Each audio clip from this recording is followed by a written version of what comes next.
ಇವತ್ತು ನಮ್ಮ ದೇಶದಲ್ಲಿ ತಾಯಂದರಿಗೆ ಮಹಿಳೆಯರಿಗೆ ಪ್ರಾತಿನಿಧ್ಯ ಸಿಗಬೇಕು ಅನ್ನುವಂಥ ಒಂದು ಕಲ್ಪನೆ ಬಹಳಷ್ಟು ಹಿಂದಿನಿಂದ ನಡೆದಿದೆ. ರಾಜಕೀಯವಾಗಿ ಅವರಿಗೂ ಕೂಡ ಸ್ವಾತಂತ್ರ್ಯ ಸಿಗಬೇಕು, ಪ್ರಾತಿನಿಧ್ಯ ಸಿಗಬೇಕು ಅನ್ನುವಂಥ ಬೇಡಿಕೆಗಳು ಬಹಳಷ್ಟು ವರ್ಷಗಳಿಂದ ನಡೀತದೆ. ಅದನ್ನೆಲ್ಲ ಇವತ್ತು ನಮ್ಮ ದೇಶದ ಸಮರ್ಥವಾದಂಥ ಪ್ರಧಾನಮಂತ್ರಿಗಳಾದ ನರೇಂದ್ರ ಮೋದಿಯವರು ಮನಗೊಂಡು ಇವತ್ತೊಂದು ಮಹಿಳಾ ಮೀಸಲಾತಿಯನ್ನು ರಾಜಕೀಯವಾಗಿ ಮಹಿಳೆಯರಿಗೆ ಒಂದು ಶಕ್ತಿ ತುಂಬಬೇಕನ್ನುವಂಥ ಒಂದು ನಿರ್ಣಯ ಮಾಡಿದರು. ನಿನ್ನೆ ನಡೆದಂಥ ಲೋಕಸಭಾ ಒಂದೇನು ಚರ್ಚೆಯಲ್ಲಿ ಕಾಂಗ್ರೆಸ್ಸು ಮತ್ತು ಅದರ ಮಿತ್ರರು ಸೇರಿ ವಿರೋಧ ಮಾಡಿ ಮಹಿಳೆಯರಿಗೆ ಸಿಗುವಂಥ ಒಂದು ಪ್ರಾತಿನಿಧ್ಯಕ್ಕೆ ವಿರೋಧ ಮಾಡಿದ್ದಾರೆ. ಬರೀ ರಾಜಕೀಯವಾಗಿ ಮಹಿಳೆಯರಿಗೆ ಡಾಂಬಿಕ ಮಾತುಗಳನ್ನು ಇವರಿಂದ ಕೇಳ್ತಾ ಇದ್ವಿ. ಬರೀ ಅವ್ರ ಬಗ್ಗೆ ಮಹಿಳೆಯರ ಬಗ್ಗೆ ಭಾಷಣಗಳಲ್ಲಿ ಕಾಳಜಿ ಮಾಡುವಂಥದ್ದು, ಮೊಸಳೆ ಕಣ್ಣೀರು ಸುರಿಸುವಂಥ ಒಂದು ಪ್ರಯತ್ನವನ್ನು ಕಾಂಗ್ರೆಸ್ನವರು ಅವರು ಮಾಡ್ತಾ ಬಂದಿದ್ದಾರೆ. ನಿನ್ನೆ ಒಂದು ಏನಾದರೂ ಅದು ಬಿಲ್ ಪಾಸ್ ಆಗಿದ್ದರೆ ಸುವರ್ಣ ಅಕ್ಷರಗಳಲ್ಲಿ ಬರೆದಿಡುವಂಥ ಒಂದು ಸಂದರ್ಭ ಇತ್ತು. ಯಾಕಂದರೆ ಇವತ್ತು ಮಹಿಳೆಯರಿಗೆ ರಾಜಕೀಯವಾಗಿ ಸ್ಥಾನಮಾನ ಕೊಡಬೇಕನ್ನುವಂಥದ್ದು ಪ್ರಧಾನಮಂತ್ರಿಗಳ ನಿರ್ಣಯಕ್ಕೆ ನಿನ್ನೆ ಭಾಳಷ್ಟು ಹಿನ್ನಡೆಯಲ್ಲ, ತಾಯಂದಿರಿಗೆ ಅದು ಹಿನ್ನಡೆಯಾಗಿದೆ ಅನ್ನುವಂಥದ್ದು ಕೂಡ ಈ ಸಂದರ್ಭದಲ್ಲಿ ಹೇಳಕ್ಕೆ ಬಯಸ್ತೇನೆ. ಯಾಕಂದರೆ ಮಹಿಳೆಯರಿಗೆ ರಾಜಕೀಯವಾಗಿ ಸ್ವಾತಂತ್ರ್ಯ ಸಿಗಲಿಕ್ಕೆ ಕಾಂಗ್ರೆಸ್ನವರು ಅವರೆಲ್ಲ ಮಿತ್ರರು ಸೇರಿ ವಿರೋಧ ಪಕ್ಷದ ವಿರೋಧ ಮಾಡಿದ್ದು ಇದು ತಾಯಂದಿರಿಗೆ ಒಂದು ಅಪಮಾನ ಮಾಡಿದ್ದಾರೆ ಅಂತೇಳಿ ನನ್ನ ಸಂದರ್ಭದಲ್ಲಿ ಆರೋಪ ಮಾಡಲಿಕ್ಕೆ ಬಯಸ್ತಾ ಇದ್ದೀನಿ. ಡಾಕ್ಟರ್ ಬಾಬಾ ಸಾಹೇಬ್ ಅಂಬೇಡ್ಕರ್ ಮತ್ತು ಬಸವಣ್ಣವರು ಏನವರ ಮಾದಾಶೆ ಇತ್ತು, ಅಂದರೆ ಅಂಬೇಡ್ಕರ್ ಮಾದಾಶೆನೂ ಕೂಡ ಇತ್ತು, ಮಹಿಳೆಯರು ಕೂಡ ಸಮಾನವಾಗಿ ಮುಂದೆ ಬರಬೇಕು ಅನ್ನುವಂಥದ್ದು. ಬಸವಣ್ಣವರ ಒಂದು ಅವ್ರೇನು ಇಂಗಿತ ಇತ್ತು, ಲಿಂಗ ಭೇದ ಬರೆಯಿತು, ಇವತ್ತು ಎಲ್ಲರೂ ಮುಂದೆ ಬರಬೇಕು ಅನ್ನುವಂಥದ್ದು. ಅದಕ್ಕೂ ಕೂಡ ಇವತ್ತು ಇಬ್ಬರು ಮಹಾನ್ ಪುರುಷರ ಆಶಯಗಳಿಗೆ ನೀರು ಹಾಕುವಂಥ ಕೆಲಸವನ್ನು ಕಾಂಗ್ರೆಸ್ನವರು ಅವರ ಲೋಕಸಭೆ ಇರುವಂಥ ಅವ್ರ ಸ್ನೇಹಿತರು ಮಾಡಿದ್ದಾರೆ ಅಂತೇಳಿ ಸಂದರ್ಭದಲ್ಲಿ ನಾವು ಆರೋಪ ಮಾಡೋಕ್ಕೆ ಬಯಸ್ತಾ ಇದ್ದೀನಿ. ಇವರು ಯಾವಾಗಲೂ ಹಿಂದಿನ ಕಾಲದಿಂದ ಕೂಡ ಡಾಮಿನೇಟ್ ಅಂದ್ರೆ ಸರ್ವಾಧಿಕಾರ ರೀತಿಯಲ್ಲಿ ತಾವೇ ಇರಬೇಕು, ತಾವೇ ಮಾಡಬೇಕು ಅನ್ನೋವಂಥದ್ದು ಕಾಂಗ್ರೆಸ್ನವರು ಮೊದಲಿಂದಲೂ ಕೂಡ ಮಾಡ್ಕೊತ ಬಂದಿದ್ದಾರೆ. ಇವತ್ತು ಸಮನಾಗಿ ಎಲ್ರಿಗೂ ಕೂಡ ಹಕ್ಕುಗಳು ಸಿಗಬೇಕನ್ನುವಂಥದ್ದು ಭಾರತೀಯ ಜನತಾ ಪಕ್ಷದ ನಮ್ಮ ದೇಶದ ಪ್ರಧಾನಮಂತ್ರಿಗಳಾದಂಥ ನರೇಂದ್ರ ಮೋದಿ ಕಲ್ಪನೆ ಆಗಿದೆ. ಒಂದು ಸಣ್ಣ ಇವರಲ್ಲಿ ಒಂದು ಆತಂಕ, ಏನಾದರೂ ಇದು ಆದ್ಬಿಟ್ರೆ ಇವರು ಪಾಪ್ಯುಲರ್ ಆಗಿಬಿಡ್ತಾರಲ್ಲ ಪ್ರಧಾನಮಂತ್ರಿಗಳು ಅಂತ ಒಂದು ಸಣ್ಣತನಕ್ಕೆ ಒಳಗಿದ್ದು ಇನ್ನು ಯಾವ್ಯಾವ ಸಣ್ಣದು ವಿಷಯಗಳನ್ನು ತೆರೆದಿಡುವಂಥ ಒಂದು ಏನೋ ನಾನು ನಿನ್ನೆ ಕೇಳ್ತಾ ಇದ್ದೆ, 49 ಲಕ್ಷ ಜನರು ವೋಟರ್ಸ್ಗಳನ್ನು ಹೆಂಗೆ ಸಂಭಾಳಿಸ್ತಾರೆ ಏನೇನು ಮಾತಾಡ್ತಿದ್ರು, ಸ್ವಲ್ಪ ಕೇಳಿದೆ. ಆಮೇಲೆ ನಾನು ಯಾಕೆ ನಮಗೇನಿತ್ತು ನಾವು ನೋಡೋಕೆ ಹೋಗಲಿ. ನಿನ್ನೆ 100 ಪಾಸ್ ಆಗ್ತದೆ, ಎಲ್ಲರೂ ಮಹಿಳೆಯರ ಪರವಾಗಿದ್ದಾರೆ, ತಾಯಂದ್ರ ಪರವಾಗಿದ್ದಾರೆ ಅನ್ನುವಂಥ ನಮಗೊಂದು ಕಲ್ಪನೆ ಇತ್ತು. ಆದರೆ ಇವರು ಒಂದು ಹೊಟ್ಟೆ ಕಿಚ್ಚಿಗೆ ಕಾಂಗ್ರೆಸ್ನವರು ಈ ಮಹಿಳೆಯರಿಗೆ ಹಿನ್ನಡೆ ಆಗುವಂಥದ್ದು, ಅಪಮಾನ ಆಗುವಂಥ ಕಾರ್ಯವನ್ನು ನಿನ್ನೆ ಪಾರ್ಲಿಮೆಂಟಲ್ಲಿ ನಡೆದುಕೊಂಡರು ಅನ್ನುವಂಥದ್ದು ಸಂದರ್ಭದಲ್ಲಿ ನಾವು ಹೇಳಿಕೆ ಬಯಸ್ತೇವೆ.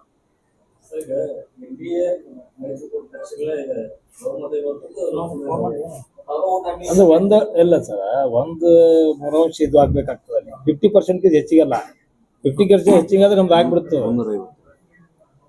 50% ಹೆಚ್ಚಿಗೆ ನಮ್ದು ಆಗ್ತದೆ. 3 ಅಂಶ ಅಂದ್ರೆ ನಮ್ದು ಕೆಲವೊಬ್ರು ಇದು ಮಾಡಿಲ್ಲ.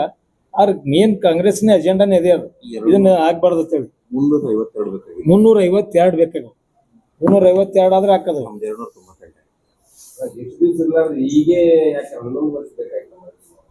ಯಾಕೆ 50 ವರ್ಷ 60 ವರ್ಷ ಹೋಗಿಲ್ಲ, ಅವ್ರು ಯಾರು ಮಾಡ್ಯಾರ? ಅದನ್ನ ಯಾರು ಮಾಡಿಲ್ಲ. 10 ವರ್ಷ ಮಾಡಿದೀವಿ ಅನ್ನೋದು ತಪ್ಪದ ಅಲ್ರಿ. ಈಗ 50-60 ವರ್ಷ ಕಾಂಗ್ರೆಸ್ ಬೇರೆ ಬೇರೆ ಪಕ್ಷದಲ್ಲ ಆಡಳಿತ ಮಾಡ್ಯಾರಲ್ಲ.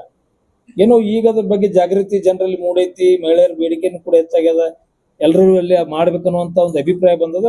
ಈಗ ನಮ್ಮ ಪ್ರಧಾನಮಂತ್ರಿಗಳು ಇದನ್ನ ಕೈ ಎತ್ಕೊಂಡಾರ. ಈಗಾದ್ರೆ ಅವ್ರು ಈಗ ಎಂತ ಈಗ ಮಾಡಿಬಿಡತ್ತದ, ಮತ್ತೆ ಮಾಡಲಿಲ್ಲ, ಈಗ ಯಾಕೆ ಮಾಡ್ಬೇಕಂದ್ರೆ ಈಗ ಒಳ್ಳೆ ಕೆಲಸ ಮಾಡ್ಲಿ ಕಾಂಗ್ರೆಸ್ ಅವರು. 33 ಮಾಡಿದ ಇಂಪ್ಲಿಮೆಂಟ್ ಎಲ್ಲಿ ಅದು? ರಾಜಕೀಯವಾಗಿ ಎಲ್ಲಿ ಸ್ಥಾನಮಾನ ಅದಾವ?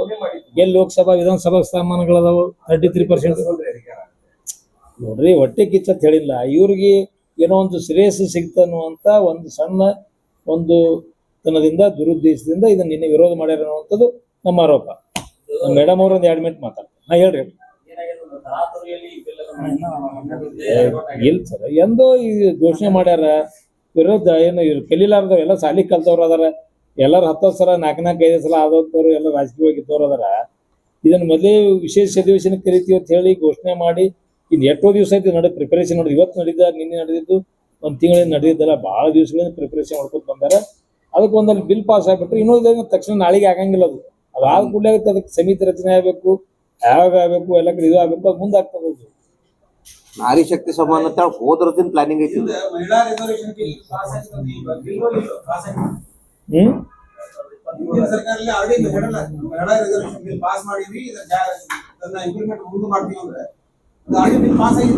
ಇಲ್ಲ ಇಲ್ಲ, ಈಗ ಹೊಸದಿದು ತೆಗೆದದ್ದು ನೋಡ್ರಿ. ಜನಸಂಖ್ಯೆ ಆಧಾರವಾಗಿ ಈಗ ಡಿಲಿಮಿಟೇಷನ್ ಅಲ್ಲಲ್ಲ, ಎರಡು 1 ಮಿನಿಟ್, 2 ಕಡೆ ಸಂಬಂಧ ಅದಾವ. ಯಾಕೆ ಸಂಬಂಧ ಹೇಳ್ತೀನಿ ಕೇಳಿಸ್ತಾರ. ಸೀಟ್ಗಳನ್ನ ಹೆಚ್ಚು ಮಾಡ್ಲೇಬೇಕು, ಕಾಲಕಾಲೋತ್ಸಾರ ಜನಸಂಖ್ಯೆ ಅನುಗುಣವಾಗಿ ಕ್ಷೇತ್ರದ ಒಂದು ವ್ಯಾಪ್ತಿ ನೋಡ್ಕೊಂಡು ಮಾಡ್ಲೇಬೇಕು. ಹೌದಾ? ಈಗ ಅದ್ರ ಜೊತೆನೆ ಮಹಿಳಾ ಮೀಸಲಾತಿನೂ ಕೂಡ ಆಗ್ಲಿ ಅನ್ನುವಂಥದ್ದು, ಎರಡು ಕೂಡ ಆಗಿಲ್ಲ ಬಹಳ ವರ್ಷದಿಂದ. ಮಹಿಳಾ ಮೀಸಲಾತಿ ಒಂದು ಅಜೆಂಡಾನ ಯಾರು ತಗೊಂಡಿಲ್ಲ ಇನ್ನವರೆಗೆ.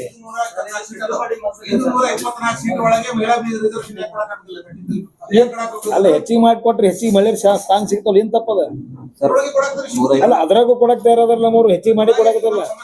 ಇಲ್ಲ ಇಲ್ಲ ಸರ್, 127 ಸೀಟ್ 22 ಲಕ್ಷಕ್ಕಿಂತ ಹೆಚ್ಚಿಗದವ್ರಿ ಸರ್. ಬ್ಯಾಲೆನ್ಸ್ ಸರಿ ಇಲ್ಲ, ಕೆಲವೊಂದು ಸರಿ ಮಾಡ್ಕೊಳಕ್ಕ ಇವೆಲ್ಲ ಕೆಲವೊಂದ್ ಕಡೆ ಹೋಟ್ ಹೆಚ್ಚದವ, ಕೆಲವೊಂದ್ ಕಡೆ ಹೋಟ್ ಕಡಿಮೆ ಅದಾವ, ಎಲ್ಲ ಸರಿ ಮಾಡ್ಕೊಳಕ್ಕೆ ಮಾಡ್ಲಾತಾರ. ಅದ್ರ ಜೊತೆನೆ ಇನ್ನೂ ಹೆಚ್ಚಿಗೆ ಸ್ಥಾನವ್ರು ಸಿಕ್ಕರೆ ಏನ್ ತಪ್ಪದ? ಈಗ ಇದ್ದ ಸ್ಥಾನಕ್ಕೆ ಹೆಚ್ಚಿಗೆ ಮಹಿಳೆಯರು ಕೊಡೋರು ಅದಾರ.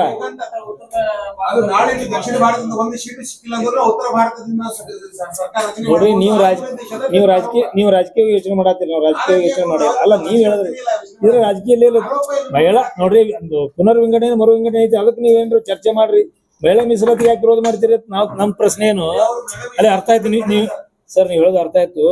ಮಹಿಳಾ ಮೀಸಲಾತಿ ವಿರೋಧ ಮಾಡೋ ತಪ್ಪು. ನೀವು ಪುನರ್ವಿಂಗಡಣೆ ಮರು ವಿಂಗಡಣೆ ಅದಕ್ಕೆ ನೀವು ದಕ್ಷಿಣ ಭಾರತಕ್ಕೆ ಸೀಟ್ ಹೆಚ್ಚಾಗ್ತಾವ, ಉತ್ತರ ಭಾರತಕ್ಕೆ ಕಡಿಮೆ ಆಗ್ತಾವ, ಉತ್ತರ ಭಾರತಕ್ಕೆ ಹೆಚ್ಚಾಗ್ತಾವ, ದಕ್ಷಿಣ ಭಾರತಕ್ಕೆ ಹೆಚ್ಚಾಗ್ತಾವ, ಚರ್ಚೆ ಮಾಡಿ ನೀವು ಇದ್ರಾಗ ಅಸೆಂಬ್ಲಿಯಾಗ ಮಾಡ್ರಿ, ಬೇಡ ಅನ್ನಂಗಿಲ್ಲ. ಮಹಿಳಾ ಮೀಸಲಾತಿಗೆ ವಿರೋಧ ಮಾಡುವಂತ ತಪ್ಪು. ಈ ಸಾರಾಸಗಟವಾಗಿ ತಾಯಂದ್ರಿ ಮಹಿಳೆಯರಿಗೆ ಇದು ಅನ್ಯಾಯ ಮತ್ತು ಅವ್ರಿಗೆ ಅಪಮಾನ ಆಗ್ಯಾವ. ಅದು ನೀವು ಹೇಳಿದ್ದು ಹೇಳತ್ತಿಲ್ಲ, ನನಗೂ ಭಾಳಷ್ಟು ಕೇಳಿನ. ದಕ್ಷಿಣ ಭಾರತಕ್ಕೆ ಸೀಟುಗಳು ಕಡಿಮೆ ಆಗ್ತಾವ, ಉತ್ತರ ಭಾರತಕ್ಕೆ ಹೆಚ್ಚಾಗ್ತಾವ ಅನ್ನುವಂಥದ್ದು ಚರ್ಚೆ ಒಳಗೆ ಅದ, ಇಲ್ಲ ಅನ್ನಂಗಿಲ್ಲ. ಅದ್ರ ಬಗ್ಗೆ ನೀವು ಚರ್ಚೆ ಮಾಡ್ರಿ. ಮಹಿಳಾ ಮೀಸಲಾತಿ ಒಪ್ಕೋಬೇಕಾಯ್ತು ನೀವು. ನಿನ್ನೆ ನಿಜವಾಗಿ ಕಳಕಳಿ ನಾರಿ ಶಕ್ತಿ ವಂದನ ಈಗ ಕೇಳ್ರಿ.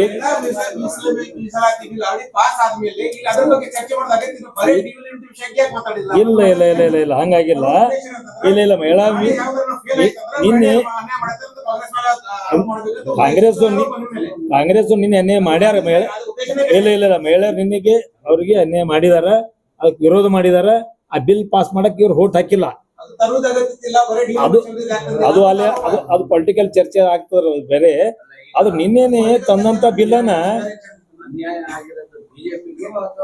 ಮಹಿಳೆಯರಿಗೆ, ಬಿಜೆಪಿ ಮಹಿಳೆಯರಿಲ್ಲ, ಟೋಟಲ್ ಮಹಿಳೆಯರಿಗೆ. ಇಲ್ಲ ಇಲ್ಲ ಇಲ್ಲ, ಬಿಜೆಪಿಗೆ ಯಾಕೆ ಆಗ್ತದೆ ಸರ್? ನಾವು ಆಲ್ರೆಡಿ ಅಧಿಕಾರದ ಕೇಂದ್ರದಾಗ ಅದಾರ ನಮ್ಮವರು.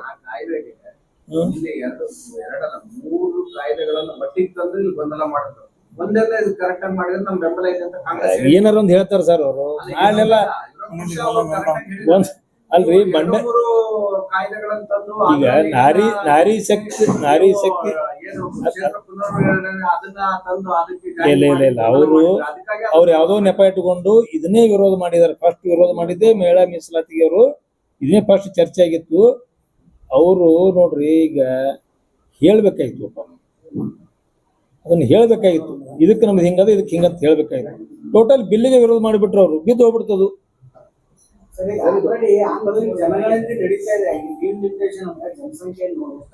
ಅವಾಗ ಸೀಟ್ ಮಾಡ್ತಾರ ಸರ್. ಸರ್ ಈಗ ಕರೆಕ್ಟ್ ಸರ್.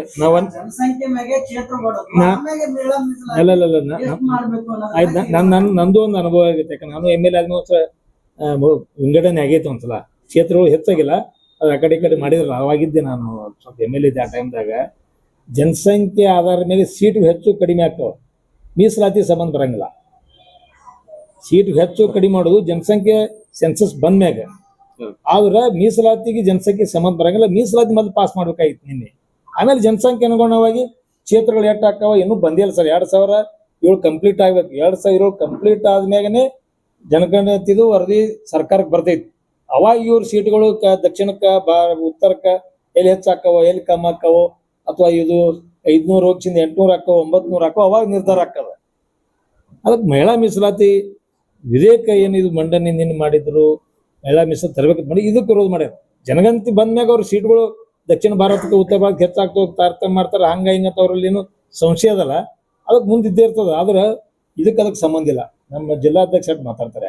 ಮೇಳ ಎಲ್ಲ ಮಾಧ್ಯಮದ ಮಿತ್ರರಿಗೆ ನಮಸ್ಕಾರಗಳು.